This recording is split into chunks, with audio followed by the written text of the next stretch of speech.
वड़कम। लिपट जाता हूँ माँ से मौसी मुस्कुराती है, गज़ल कहता हूँ उर्दू में हिंदी मुस्कुराती है. முனவர் ராணா எழுதிய இந்த கவிதை. எதற்காக இதிலிருந்து நான் தொடங்குகிறேன்? இதற்கான அர்த்தத்தை புரிந்து கொள்ளுங்கள். என்னுடைய தாயை நான் கட்டிப்பிடிக்கும் போது என்னுடைய சித்தி எங்களை பார்த்து அழகு பார்ப்பார். அதே போன்று நான் உருதுவில் கவிதை பாடும்போது ஹிந்தி எங்களை பார்த்து அழகு பார்க்கும். எவ்வளோ அழகான வார்த்தை என்று பாருங்கள். ஆனால் இந்த ஹிந்தி உருதுக்கு நடுவே இருக்கக்கூடிய அந்த வெறுப்பு அரசியல், ஹிந்து முஸ்லிம் என்கிற அந்த வெறுப்பு, ஜாதியை வைத்து, மொழியை வைத்து, இனத்தை வைத்து இந்த நாட்டு கான்ஸ்டியூஷனுக்கு எதிராக செயல்படக்கூடிய இது போன்ற அரசியல்வாதிகள், அரசியல் ஐடியாலஜியை எப்படி நீங்கள் பார்க்க போகிறீர்கள்? இந்த நாட்டில் ஒரு கான்ஸ்டிடியூஷன் இருக்கிறது. எம்பியாக இருக்கட்டும், எம்எல்ஏவாக இருக்கட்டும், பிரைம் மினிஸ்டராக இருக்கட்டும், சீஃப் மினிஸ்டராக இருக்கட்டும், யூனியன் மினிஸ்டர்களாக இருக்கட்டும், அனைவருமே பதவியேற்பதற்கு முன்பு அந்த கான்ஸ்டியூஷன் மீது சபதம் எடுத்து தான் அந்த பதவியில் வருகிறார்கள். அந்த பதவி பிரமாணம் என்ன? நான் என்கிற சோ அண்ட் சோ இந்த நாட்டில் இருக்கக்கூடிய அனைத்து நபர்களையுமே சமமாக பார்ப்பேன். அவர்களுடைய ஜாதியை தாண்டி, மதத்தை தாண்டி, இனத்தை தாண்டி, மொழியை தாண்டி அவர்களை இந்தியராக பார்ப்பேன். ஆனால் இங்கே ஒரு சீஃப் மினிஸ்டர் இருக்கிறார், பிரைம் மினிஸ்டரும் இருக்கிறார். இவர்களுடைய மொழியை நீங்கள் பார்த்தீர்கள்னா இவர்கள் 80% of Hindus and 20% of minorities. அவர்களை தாக்குவது மட்டும்தான் இவர்களுடைய வேலையாக இருக்கிறது. இப்போது ஒரு படி மேலே ஏறி லெஜிஸ்லேட்டிவ் அசம்பிளியிலிருந்து உத்தரப்பிரதேசத்தின் சீஃப் மினிஸ்டர் யோகி ஆதித்யநாத் பேசிய இந்த வார்த்தையை நீங்கள் கேளுங்கள். அதற்கு பின்பு இந்த வீடியோவில் உங்களை கூட்டிச் செல்கிறேன். முதலில் இந்த வீடியோவை கட்முல்லா, உருது பேசக்கூடிய நபர்கள் கட்முல்லா என்கிற அந்த கல்ச்சரில் உங்களை தள்ளுகிறார்கள். அவர்களுடைய குழந்தைகள் அவர்கள் இங்கிலீஷ் மீடியமில் போய் படிக்க வேண்டுமா? சமாஜ்வாதி பார்ட்டியை சார்ந்த நபர்கள் அசம்பிளியில் என்ன பதில் கொடுத்தாரோ, அதாவது அந்த உருது என்கிற வார்த்தை வந்த உடனேயே எந்த அளவில் கொந்தளித்திருக்கிறார், அந்த ஒட்டுமொத்த விஷயத்தை நான் ஒவ்வொன்றாக உங்களுக்கு எடுத்து காட்டுவேன். ஆனால் கட்முல்லா ஹிந்து, அவர்கள் ஹிந்தி பேசணும். ஆனால் உருது பேசக்கூடிய நபர்கள் அவர்கள் இஸ்லாமியர்கள். அதனால் அந்த வெறுப்பு வெளியில் வருது, ஆட்டோமேட்டிக்காகவே வருது. ஆனால் உருது இஸ்லாமியர்களுடைய மொழியா? ஹிந்தி பேசக்கூடிய நபர்கள் உருது பேசுவதில்லையா? இவர் பேசிய அந்த 4.5 நிமிடத்திலே நீங்கள் பார்த்தீர்களா 10 வார்த்தைகள் உருது வார்த்தைகளாக இருந்திருக்கிறது. எந்த உருதுவை நீங்கள் கேவலமாக கொச்சைப்படுத்தி அந்த உருதுவை இருக்கக்கூடாது என்று நீங்கள் குறிப்பிட்டிருக்கிறீர்களோ, அந்த உருது இல்லாமல், அதில் இருக்கக்கூடிய வார்த்தைகள் இல்லாமல் உங்களால் 2 நிமிடம் பேச முடியாது. ஹிந்தி பேசக்கூடிய நபர்கள் அனைவருமே. இன்னொரு பக்கம் நீங்கள் பார்த்தீர்கள்னா அண்ணாமலை அவர்கள் இப்போது மும்மொழி கொள்கைக்காக கொடிப்பிடித்திருக்கிறார். அதை பற்றியும் இந்த பதிவில் நான் பேசப்போகிறேன். மும்மொழி கொள்கை தமிழ்நாட்டிற்கு தேவையா, தேவையற்றதா? எனக்கு பல மொழிகள் தெரியும். அதில் ஹிந்தியும் இருக்கிறது, தமிழும் இருக்கிறது, ஆங்கிலமும் இருக்கிறது.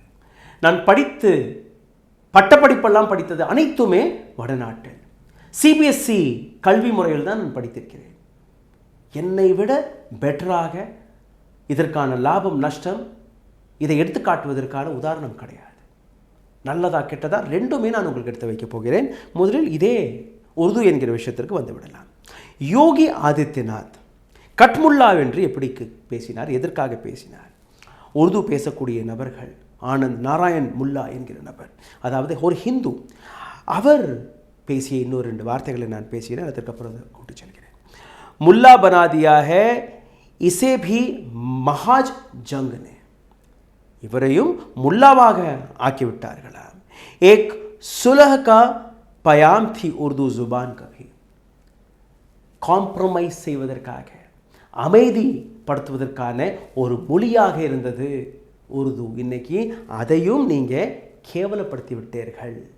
அதையும் இஸ்லாமியர்களுடைய அந்த வெறுப்பை எடுத்து காட்டுவதற்காக எழுதிவிட்டீர்கள் என்று அவர் அன்னைக்கு எழுதினார்.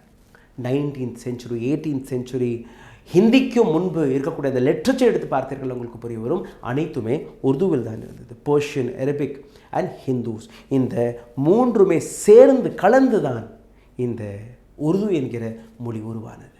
இந்த உருது என்கிற அழகான மொழியை இஸ்லாமியர்கள் மற்றும் எழுதவில்லை. பிரேம்சந்த் என்கிற ஒரு மிகப்பெரிய ரைட்டர், ஃபிலாசபர், அவர் பயன்படுத்தக்கூடிய மொழி உருது மொழி. பகத்சிங் அவர் இன்கலாப் ஜிந்தாபாத், அதை பற்றி நான் ரொம்ப ஒரு இன்ட்ரெஸ்டிங்கான ஃபேக்ட் எடுத்து வந்திருக்கிறேன். இன்கலாப் ஜிந்தாபாத் என்று கூறிய பகத்சிங் அவர் பேசக்கூடிய எழுதக்கூடிய மொழி உருதுவாக இருந்தது. அப்போது இவர்கள் எல்லாம் கட்முல்லா என்று நீங்கள் இந்த நாட்டு சட்டசபையிலிருந்து பேசுவீர்கள், மக்கள் கேட்டுக்கொண்டிருக்க வேண்டுமா? யோகி ஆதித்யநாத் எவ்வளோ கேவலமாக பேசுகிறான்னு நீங்கள் பார்த்தீர்கள்னா, இதே உத்தரப்பிரதேசத்தில் அசம்பிளியில் என்ன நடந்தது அதை முதலில் பாருங்கள்.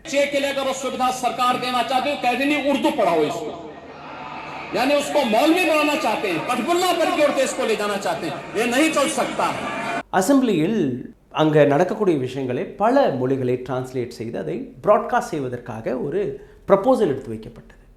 அதில் அவதி, போஜ்பூரி, பிரஜ் பாஷா, புந்தேல்கடி இது போன்ற பல்வேறு மொழிகளுடைய பட்டியல் இருந்தது. அதில் ஆங்கிலமும் இருந்தது, ஹிந்தியும் இருந்தது. ஆனால் அதில் உருது கிடையாது. நீங்கள் உத்தரப்பிரதேசத்தில் போய் பார்த்தீர்கள்னா மெஜாரிட்டி ஆஃப் தெம், நான் டெல்லியில் பிறந்து வளர்ந்துருக்கிறேன், என்னுடைய ஹிந்தியை நீங்கள் பார்த்துருக்கீங்கன்னா அதில் பஞ்சாபி கலந்திருக்கும், ஹிந்தி கலந்திருக்கும், உருதுவும் கலந்திருக்கும். 3 மொழிகளுமே கலந்த ஒரு டயலாக் தான் டெல்லி பக்கத்தில் இருக்கக்கூடிய நபர்கள் பேசக்கூடிய அந்த மொழி எனக்கு தெரியும். ஸோ இங்கிலீஷ் எதற்காக என்று சமாஜ்வாதி கட்சியை சார்ந்த நபர் பேசி, ஏன் இங்கிலீஷ், அதற்கு பதிலாக நீங்கள் உருதுவை வச்சிடலாமே. இதிலிருந்து கொஞ்சம் நான் வேறுபடுகிறேன். ஏன்னா இங்கிலீஷும் தேவை, உருதுவும் தேவை, தேவைப்படக்கூடிய மொழியை நீங்கள் வச்சுக்கொள்ளுங்கள், ஆனால் கட்டாயப்படுத்தாது. இஷ்யூ இதுதான். அங்கே சட்டசபையில் நடக்கக்கூடிய விஷயங்களை ப்ராட்காஸ்ட் செய்வதற்கான பல்வேறு மொழிகள், அதில் உருதுவை நீக்கிவிட்டார்கள். இந்த இடத்துல இதே சட்டசபையில் அமர்ந்திருந்த ஸ்பீக்கர் சதீஷ் மஹானா, யூபியின் சீஃப் மினிஸ்டர், இவ்வளோ கேவலமாக பேசும்போது சிரித்து கொண்டிருந்தார். அவரை தட்டி கேட்கவில்லை, எப்படி ஒரு மொழியை நீங்கள் தவறாக.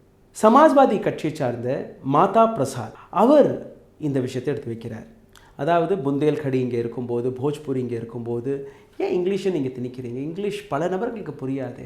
அதற்கு பதிலாக உருதுவை நீங்கள் வச்சுட்டீங்கன்னா பல நபர்களுக்கு தெரியும். இல்லைன்னா நீங்கள் இங்கிலீஷும் வைங்க, உருதுவை வைங்க. அதற்கு தான் இவர் கூறிய வார்த்தை, இவர்களுடைய குழந்தைகள் மட்டும் ஆங்கில பள்ளிக்கூடங்களில் படிக்கணும், ஆனால் உருது என்கிற அந்த விஷயத்தை வைத்து இவர்களை முல்லாவாக, மௌல்வியாக மாற்ற பார்க்கிறார்கள். இதற்கு மேல் இது ஏற்றுக்கொள்ளப்படாது. கேட்டது என்ன? பதில் என்ன? அவர் கேட்டது, சட்டசபையில் நடக்கக்கூடிய விஷயங்களை ப்ராட்காஸ்ட் செய்வது யாருக்காக? அங்கே இருக்கக்கூடிய மக்களுக்காக, லோக்கல் லாங்குவேஜில் அவர்கள் புரிந்து கொள்ள வேண்டும் என்று. இவர் எப்படி கனெக்ட் செய்கிறார்? உங்களுடைய குழந்தைகளை நீங்கள் ஆங்கில பள்ளிக்கூடங்களில் படிக்க வைக்கிறீர்கள், ஆனால் உருதுவை திணித்து அவர்களை கட்முல்லாவாக, மௌலானாவாக நீங்கள் மாற்ற பார்க்கிறீர்கள்.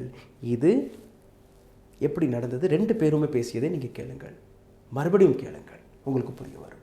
जो हमारी भाषा बुंदेलखंडी, भोजपुरी, इसका हम विरोध नहीं करते, लेकिन अंग्रेजी का इस विधानसभा में प्रयोग करना यह न्यायोचित नहीं है।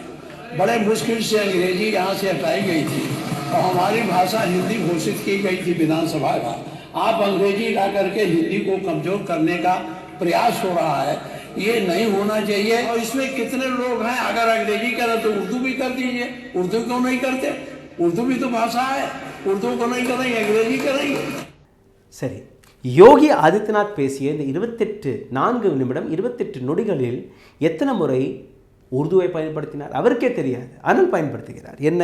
தபகே இஸ் அ உருது வேர்ட், பாய்தான் இஸ் அ உருது வேர்ட், அகர் இஸ் அ உருது வேர்ட், பாத் இஸ் அ உருது வேர்ட், பச்சோ இஸ் அ உருது வேர்ட், ஆதி இஸ் அ உருது வேர்ட், சர்க்கார் இஸ் அ உருது வேர்ட், சர்தார் is a Urdu word, Sardar Vallabhbhai Patel Urdu word, அந்தர் இஸ் அ உருது வேர்ட், துனியா இஸ் அ உருது வேர்ட். இது போன்ற எத்தனையோ வார்த்தைகள் ஹிந்தியில் கலந்திருக்கிறது. அது இல்லாமல் உங்களால் ஹிந்தியை பேச முடியாதபடி இன்னைக்கு மாறிவிட்டது. அந்த வார்த்தைகளை நீங்கள் பேசவில்லை என்றால் உங்களுக்கு புரியாது. இன்றைக்கி எப்படி தமிழ்லே நீங்கள் பார்த்தீர்கள், ஒரு சில ஆங்கில வார்த்தைகள் நுழைந்திருக்கிறது. ஆரஞ்சுக்கான தமிழ் பெயர் என்ன? கீழே எழுதுங்க, சர்ச் செய்து பாருங்கள், உங்களுக்கு புரியாது. ஏன்னா ஆரஞ்சு ஆங்கில வார்த்தை தமிழில் கலந்து கொண்டது. அதற்கான வார்த்தை இன்னைக்கு கிடையாது. 1918ஆம் ஆண்டு இதே போன்ற ஒரு லாங்குவேஜை பற்றின ஒரு டயலாகில் நான் கலந்து கொண்டேன். அப்போ இந்த வார்த்தைகளை நான் பார்த்திருக்கேன். அகிலேஷ் யாதவ் ஒரு ட்வீட்டை போட்டிருக்கிறார். मौलाना बनना भी अच्छा है, योगी बनना भी अच्छा है, बस खराब योगी बनना अच्छा नहीं है. நீங்கள் மௌலானா ஆகுங்க, நீங்கள் யோகி ஆகுங்க, அனைத்துமே சரிதான், அதில் தவறு கிடையாது. ஆனால் சரி, நீங்கள் மௌலானா ஆனாலும் அல்ல யோகி ஆனாலும் இரண்டுமே சரிதான். ஆனால் ஒரு மோசமான யோகி மற்றும் நீங்கள் மாறக்கூடாது. இந்த இடத்துல நீங்கள் பார்க்கக்கூடிய விஷயம் ஒரு தவறான ஒரு மோசமான யோகி. இம்ரான் பிரதாப் கரி அவர் ஒரு ரொம்ப டீட்டெயில்டான ஒரு விஷயத்தை எடுத்து வைத்திருக்கிறார். அதை நீங்கள் கவனமாக கேட்கணும். இதில் இருந்து பல ஹிஸ்டாரிக்கல் விஷயமும் உங்களுக்கு தெரிய வரும். जिस उर्दू ने मोहब्बत में राम प्रसाद बिस्मिल को बना दिया. राम प्रसाद என்கிற நபர் பிஸ்மிலாக மாறிவிட்டார் உருதுவுடைய மோகத்தில். जिस उर्दू की मोहब्बत ने रघुपति सहाय को फिराक गोरखपुरिया बना दिया. रघुपति सहाय என்கிற ஒரு போயட் ரைட்டர் அவர் தன்னுடைய பெயரை फिराक गोरखपुरिया என்று மாறிவிட்டார். ब्रिज नारायण चकबस्त हो गए. ब्रिज नारायण என்கிற நபர் चकबस्त ஆகிவிட்டாராம். ஹரிச்சந்த் அக்தர் हो गए. ஹரிச்சந்த் அக்தராக மாறிவிட்டார். ஹிந்தி சினிமா மோகம் கொண்ட பல்வேறு நபர்கள் குல்ஜாரை உங்களுக்கு நிச்சயமாக தெரியும். குல்ஜார் என்கிற ஒரு மிகப்பெரிய போயட் ஜாவேத் அக்தர் குல்ஜார். குல்ஜாரை பற்றி நீங்கள் பார்த்தீர்கள்னா அவர் ஒரு ஹிந்து. பல நபர்களுக்கு அவர் இஸ்லாமியர் என்று தான் தெரியும். குல்ஜாருடைய உண்மையான பெயர் Sampooran Singh Kalra. Now he is Gulzar. Mahatma Gandhi உட்பட இந்திய மொழிகளில் உருதுவை பற்றி நெஹ்ரு, பட்டேல் இவர்களை நீங்கள் கேட்டீர்கள்னா உருது இவர்களுக்கு மிகவும் பிடித்த ஒரு விஷயம். ஏன்னா சுதந்திர போராட்டத்தில் ஹிந்து முஸ்லிம் ரெண்டு பேருமே சேர்ந்து தான் அந்த சுதந்திரத்தை வாங்கி கொடுத்திருக்கிறார்கள். இன்கலாப் ஜிந்தாபாத் என்று கூறக்கூடிய இந்த வார்த்தை இன்கலாப் ஜிந்தாபாத், இந்த வார்த்தையை நமக்கு கொடுத்த நபர் ஹஸ்ரத் மொஹானி, ஒரு இஸ்லாமியர். இந்த நாட்டில் ஜெய் ஹிந்த் என்கிற ஸ்லோகன் அதுவும் ஒரு உருது வார்த்தையிலிருந்து வெளிவரக்கூடியது. இவ்வளோ பெரிய உருதுவை கட்முல்லாவென்று நீங்கள் அசிங்கப்படுத்தியிருக்கிறீர்கள். இஸ்லாமியர்களை டார்கெட் செய்வது உங்களுடைய வெறுப்பை எப்படி திணித்திருக்கிறீர்கள் நீங்கள் பாருங்கள். இது மட்டுமல்ல, இந்த நாட்டில் இருக்கக்கூடிய பிரைம் மினிஸ்டராக இருக்கட்டும் அல்ல பல்வேறு யூனியன் மினிஸ்டர்களாக இருக்கட்டும், இதே இஸ்லாமியர்கள் பணக்காரராக இருந்தால், ராஜாவாக இருந்தால், ஷேக்காக இருந்தால் இவர்கள் எப்படி கட்டிப்பிடித்து அவர்களுடன் சொந்தம் கொண்டாடுகிறார்கள் நீங்கள் பாருங்கள். 2 நாட்களுக்கு முன்பு நரேந்திர மோடி அவர்களுடைய அதே சோஷியல் மீடியா அக்கௌண்ட்டில் நீங்கள் போய் பாருங்கள். அப்படியே வந்தவுடன் வலுக்கட்டாயமாக போய் கட்டிப்பிடிப்பது, வலுக்கட்டாயமாக போய் விழுவது, அந்த முஸ்லீம் தேவை. ஆனால் இந்த நாட்டில் இருக்கக்கூடிய மைனாரிட்டி முஸ்லிம்ஸ் தேவை அல்ல. 80 versus 20 உங்களுடைய தேர்தல் பிரச்சாரத்தில் நீங்கள் செய்கிறீர்கள். இப்போ இன்னொரு வீடியோவை நான் உங்களுக்கு எடுத்து காட்டுகிறேன். இந்த வீடியோ வைரலாகி கொண்டிருக்கிறது. எத்தனை ஹிந்தி போயட்ஸ், ஹிந்து போயட்ஸ் உருது மொழியில் எழுதியிருக்கிறார்கள். உருது மொழியில் பல்வேறு புக்ஸ்களை எழுதியிருக்கிறார்கள், பல்வேறு லிட்ரேச்சர்களை எழுதியிருக்கிறார்கள், பல்வேறு ரிசர்ச் ஸ்காலராக எழுதியிருக்கிறார்கள். நீங்கள் பாருங்கள், அண்ணாமலை அவர்கள் என்ன கூறுகிறார்? அதாவது ஹிந்தி ரொம்ப முக்கியம், ஹிந்தி பேசலைன்னா நீங்கள் இந்த நாட்டில் வாழ முடியாது. ஹிந்தி முக்கியம், எஸ் முக்கியம், அதில் மாற்றுக்கருத்து கிடையாது. ஏன் ஹிந்தி மற்றும் முக்கியம்? உங்களுக்கு தேவைப்படக்கூடிய எந்த மொழியாக இருந்தாலும் அது முக்கியம்தான். தேவைப்பட்டால் முக்கியம், தேவைப்படாத போது. இப்போ ஒரு எக்ஸாம்பிளை பாருங்கள். என்னுடைய முதல் நாள் பள்ளிக்கூடத்திலிருந்து கடைசி நாள் பள்ளிக்கூடம், அதற்கப்புறம் காலேஜ், ஹையர் எஜுகேஷன் வரை அனைத்துமே புதுதில்லியில் நடந்தது. சிபிஎஸ்சியில் தான் நான் படித்தேன். ஆனால் எனக்கு என்னெல்லாம் subject? Maths, science, social science, English and Hindi. எனக்கு ஒரு ஆப்ஷன். என்ன ஆப்ஷன்? சான்ஸ்கிரிட் நீங்கள் உங்களுக்கு தேவைன்னா எடுத்துக்கணும். டெல்லியில் இருக்கக்கூடிய பல பள்ளிக்கூடங்கள், அதில் தமிழ் பள்ளிக்கூடமும் இருக்கிறது. Delhi Tamil education association senior secondary school 8 பள்ளிக்கூடங்கள் இருக்குது. 100 ஆண்டுகள் பழமை வாய்ந்த பள்ளிக்கூடம். அங்கே தமிழ் என்பது ஒரு ஆப்ஷன். நீங்கள் அங்கே ஹிந்தியையும் ஆப்ஷனாக தான் வைத்திருக்கிறார்கள். தமிழ் அல்ல ஹிந்தி எது வேணாலும் நீங்கள். பெங்காலி ஸ்கூல் இருக்குது, பெங்காலி அல்ல ஹிந்தி எது வேணாலும் எடுத்துக்கலாம். ஒன்று படித்தால் போதும். கேரளா ஸ்கூல் இருக்கிறது, மலையாளம் அல்ல ஹிந்தி எது வேணாலும் எடுத்துக்கலாம். அந்த மாதிரியாக அங்கே வெவ்வேறு பள்ளிக்கூடங்கள் இருக்கு. ஆனால் அங்கே 3 மொழிக் கொள்கை கிடையாது.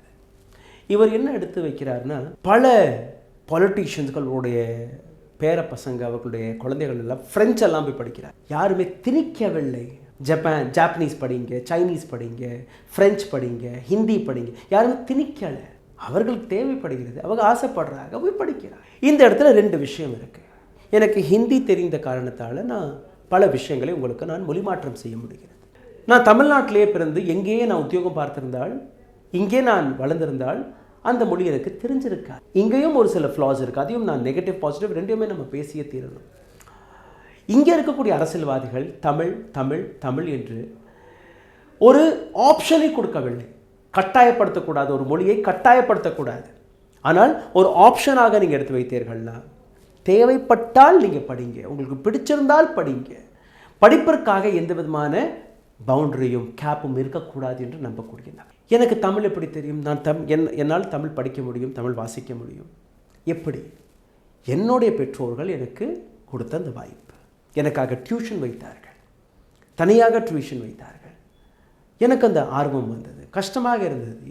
இதெல்லாம் நான் ஏன் படிக்கிறோம்னு ஒன்று இருந்தது. ஆனால் இன்றைக்கி எனக்கு 4 மொழிகள் தெரியும் என்கிற அந்த பெருமை எனக்கு இருக்கு. மொழி வெறும் மொழி மட்டுமல்ல, மொழி கலாச்சாரத்தை கொண்டு வரும், மொழி உணவு பழக்கங்களை கொண்டு வரும், மொழி ஒழுக்கத்தை கொண்டு வரும், மொழி பல்வேறு விஷயங்களை, ஹிஸ்ட்ரி, பாரம்பரியம் அனைத்தையுமே கொண்டு வரக்கூடிய. அப்போது ஒரு மொழிக்கு இன்னொரு மொழியும் உங்களுக்கு தெரிஞ்சிருந்தால், 3வது மொழியும் உங்களுக்கு தெரிஞ்சிருந்தால், உங்களுடைய எக்ஸ்போஷர் பெரிதாகும்.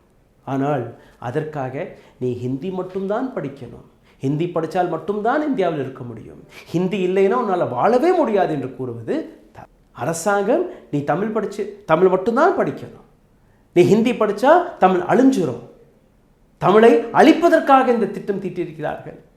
அதுவும் தவறு. அதாவது தமிழ் எவ்வளோ முக்கியமோ அதே போன்று தேவைப்படும் போது வேறொரு மாற்று மொழியும் தேவை, அதுவும் உண்மை. ஏன் தமிழ்நாட்டில் இருக்கக்கூடிய மாணவர்கள் இவர்களுக்கு மற்றும் 3 மொழி கொள்கை? ஏன் வடநாட்டில் இருக்கக்கூடிய மாணவர்கள் அவர்களுக்கு ஏன் 3 மொழி கொள்கை கிடையாது?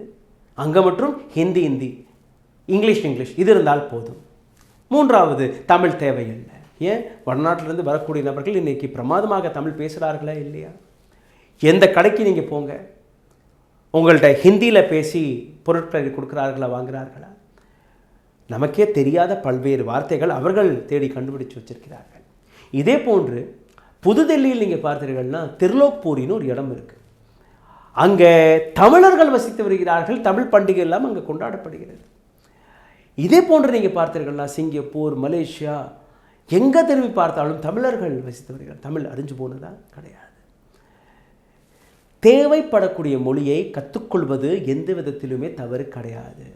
ஹிந்தி தெரியாது போடான்னு நம்ம வேடிக்கையாக பேசலாம், ஆனால் தேவைப்படும் போது அந்த ஹிந்தியை உங்களுக்கு உதவும். மദ്രാസിன்னு யார் ஒரு காலகட்டத்தில் தமிழர்களை திட்டி வந்தார்களோ, இன்னைக்கு அதே மദ്രാஸ் அதே தமிழர்களுடைய இடத்தில் வேலை தேடி வரக்கூடிய நபர்களும் இருக்கிறார்கள். சிந்தித்து பாருங்கள். நன்றி, வணக்கம். ஊடகம் கார்ப்பரேட் அரசியல்வாதிகளின் கைப்பாவையாக, அடிமைகளாக இருந்தது போதும். இனி சாட்டை எடுத்து சுழற்றும் நேரம் வந்துவிட்டது. ஊடகம் பொதுமக்களாகிய உங்களுக்காக, உங்களாலேயே இயக்கப்பட வேண்டும். ஊடக சுதந்திரத்திற்காக உங்களின் பங்களிப்பை இன்றே அளித்திடுங்கள்.